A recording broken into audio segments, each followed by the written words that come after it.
Hi friend, how are you doing? I'm very excited to give a talk on one of my favorite topics called alkyl groups.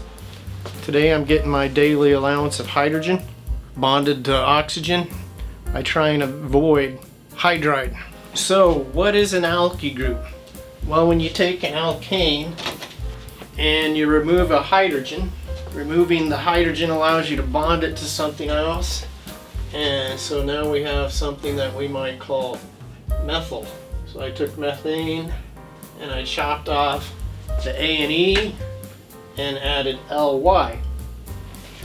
So then we can use this in our nomenclature of common names. If this purple ball represents bromide, then I have something we can call methyl bromide. Or if I replace the bromide for an OH, get something like this, and we can call this methyl alcohol. So we take an alkane, remove a hydrogen that allows us to connect it to something else, and then we can use this for many common names: methyl bromide, methyl alcohol. Moving right along, now I brought in this molecule, and now I have ethane. And so if I take a hydrogen off, so I can connect it to something else, I'm now going to have the ethyl alkyl group. And I would properly name this ethyl bromide. Well, let's keep going. 3-carbon chain. So this would be propane. There's propane. If I take off a hydrogen so that I can connect this to something else, propyl. And we'd properly name this propyl bromide. And this is a common name. We'll do IUPAC names later. So I want to talk a little bit about constitutional isomers. If I have a 3-carbon chain, there's no other ways to connect a 3-carbon chain than like this. So there are no constitutional isomers of propane. C3H8, C3H8. Here we go. Wax on, wax off, wax on, wax off. I'd be deadly by this point. Here is butane. Now butane has 2 constitutional isomers. For example, if I pull off an N carbon and put it in here, now we have what we call isobutane. Isobutane. So we're going to look at the alkyl groups of butane. There, that should look like my model kit. I'm going to go to the line angle formulas. And when we say the word butane, we normally mean this constitutional isomer here, the straight chain. So we might even say N-butane, normal butane. So if we make this into a alkyl group by taking a hydrogen off, like so, and replacing it with a bromide, there is my butyl group. Couldn't really see that with the line angle formula. Now what we have is butyl bromide. Alright, now we get to learn some interesting things. If we look at butane here, we can classify these carbons as follows. We call this a primary carbon because it's a carbon that only has 1 carbon attached. These carbons here we're going to call secondary carbons because they have 2 carbons attached. And that comes to play with our naming of alkyl groups. So for example, if I take one of these hydrogens and remove it, now I have an alkyl group.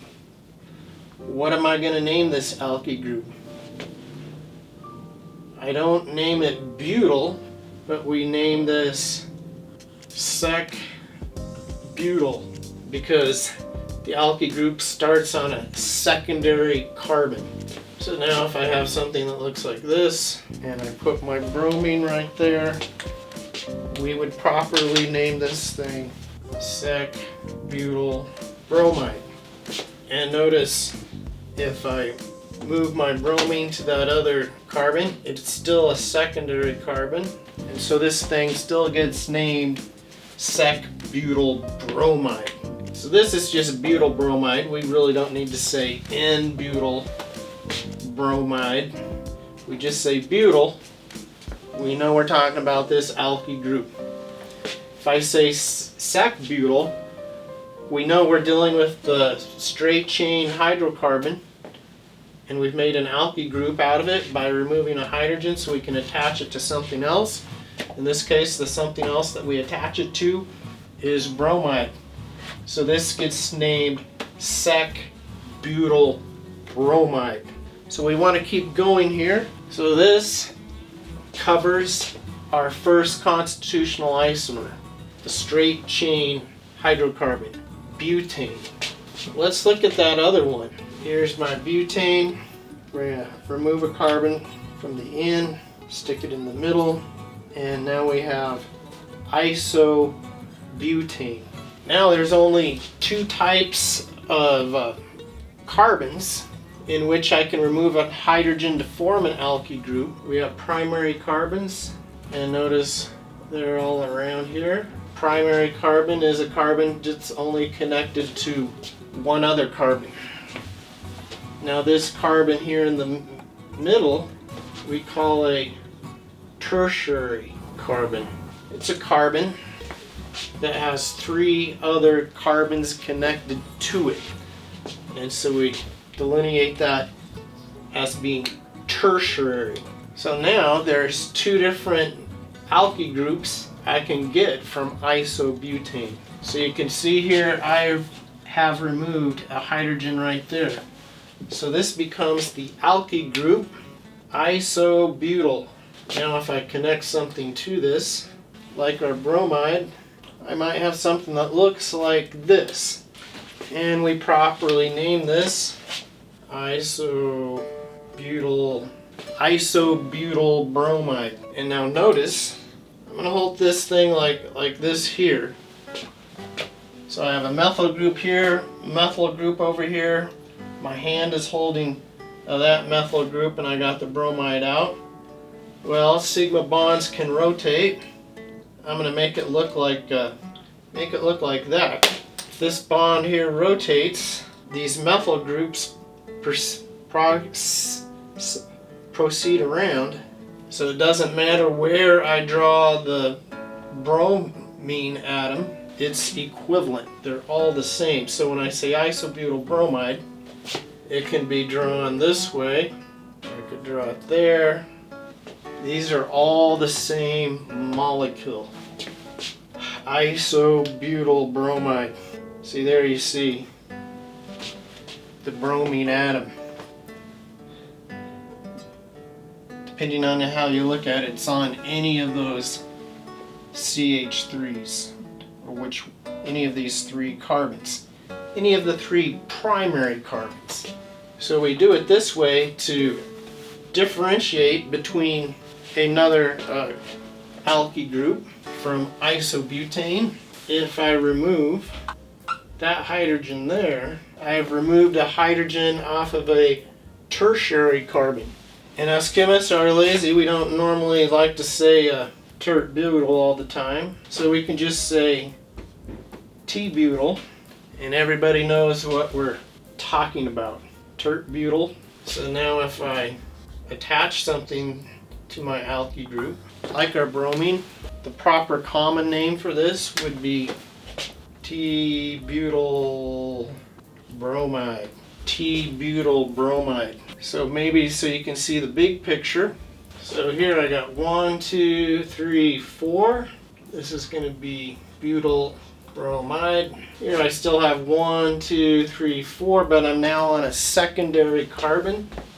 Sec-butyl bromide. And down here, this one's going to be isobutyl bromide, and this one here is T-butyl bromide. So learn your alkyl groups. It's good for nomenclature, and there's also many other little chemistry concepts.